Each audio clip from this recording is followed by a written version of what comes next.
Deadpool. The much anticipated film is finally in theaters. There was a lot of concern going into this movie whether this film was going to deliver. There's going to be, obviously, there was the concern with the rating, whether this is going to be a rated R film, whether it's going to be a PG-13 film. There was a lot of debate on which side it should take. After seeing the failure of X-Men Origins and the way they portrayed Deadpool there, I think they certainly decided to take the rated R path simply because they definitely wanted to please the fans, because people were pissed off about the way Deadpool was portrayed in X-Men Origins.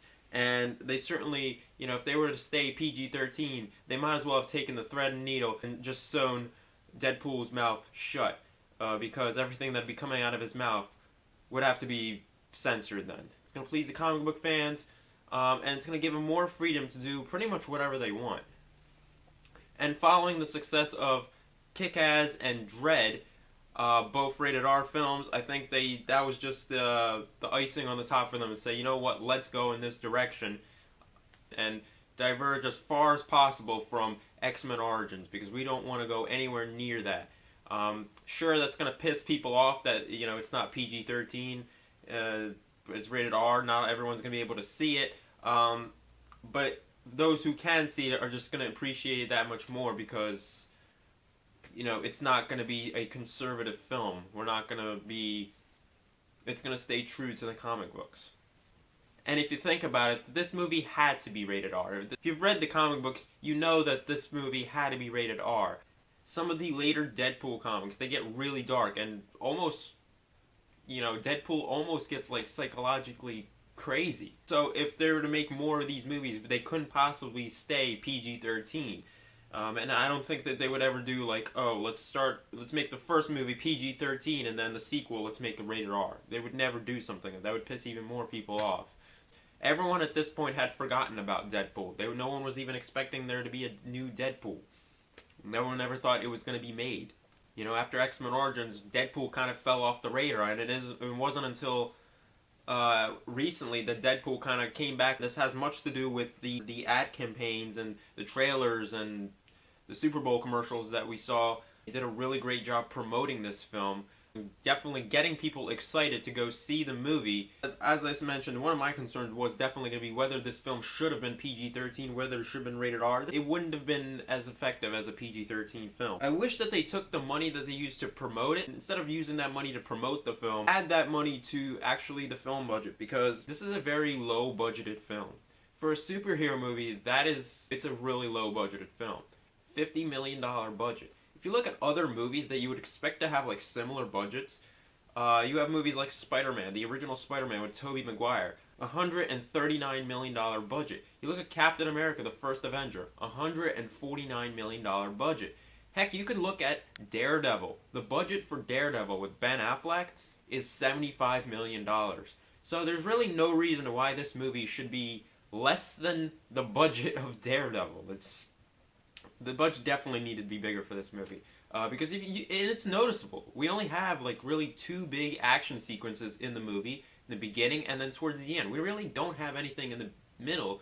We don't have it, and I was kind of expecting a little bit more out of it. I was expecting it to be an action-driven film, especially considering this is a rated R film. I was expecting, like, other than language, I was expecting a whole bunch of action. And we only really get the two X-Men. We get Colossus and we get Negasonic Teenage Warhead, who I don't really know a whole lot about. I don't know about Negasonic Teenage Warhead that much. So I wish we would have gotten more X-Men, and Deadpool mentions that himself. He's like, where are all the X-Men at? The film does a really good job bringing Deadpool to life. They stay true to the comics, and I think that was the biggest goal for them. Ryan Reynolds certainly wanted to bring the character to life, and he read the comic books, he fell in love with the character, and ever since the failures of X-Men Origins, he's been pushing to get this movie made. And it really does stay true to the comics. We got a lot of fourth wall breaks within wall breaks.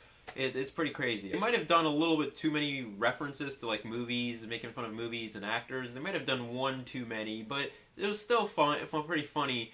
For those who've seen those movies, you certainly get a kick out of it, because you're like, oh, I can't believe they did that. Now, the movie does have nudity, but it's smart about when to use it and when not to use it. There's this one scene in the movie where they could have shown nudity. I'm just going to say that.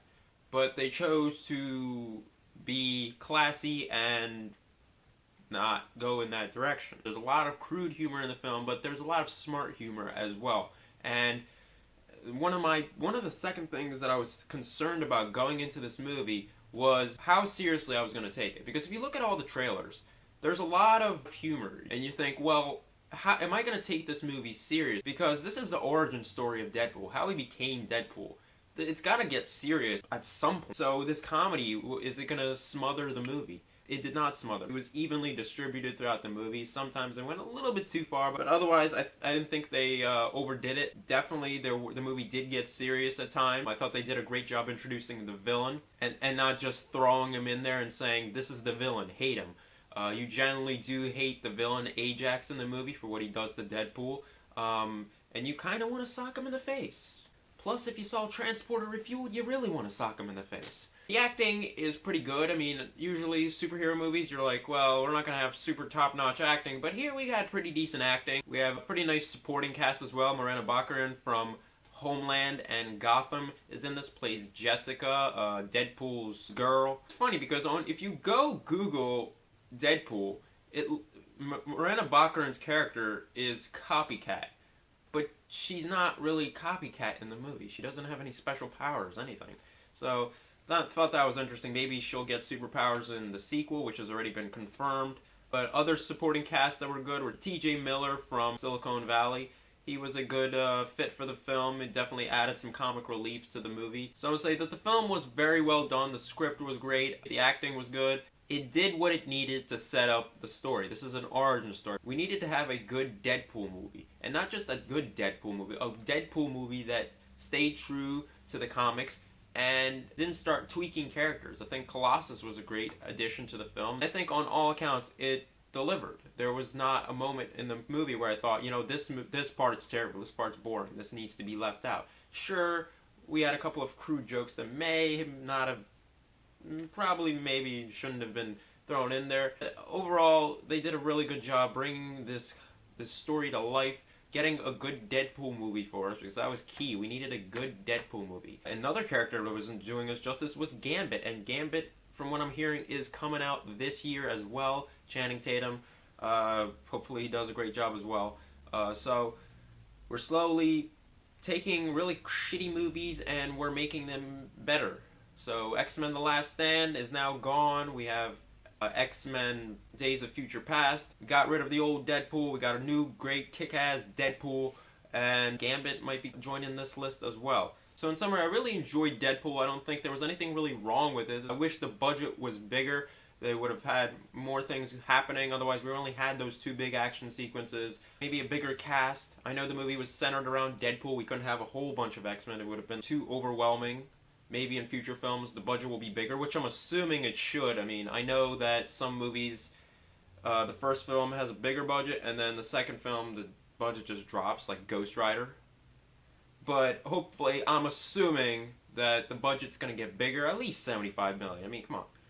And some more X-Men to get in here. Now, Deadpool is going to be part of the Avengers from what I'm hearing, but I don't know how that's going to work because I don't see Avengers ever being a rated R film.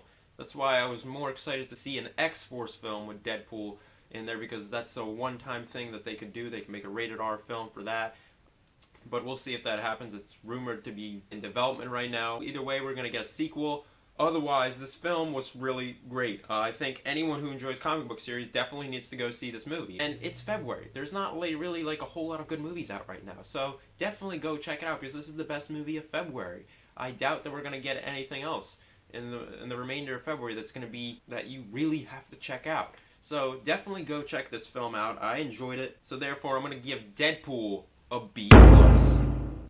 Alright, that is my review of Deadpool. Did you guys see this movie? If you did, what were your thoughts on Deadpool? Do you think they did a good job? What do you think is going to be going on in the sequel? Are we going to get more X-Men? Is it going to be a bigger budget? Comment that below. And as always, you can like, comment, and subscribe to this channel. And I'll see you next time for more unboxings, reviews, and movie news.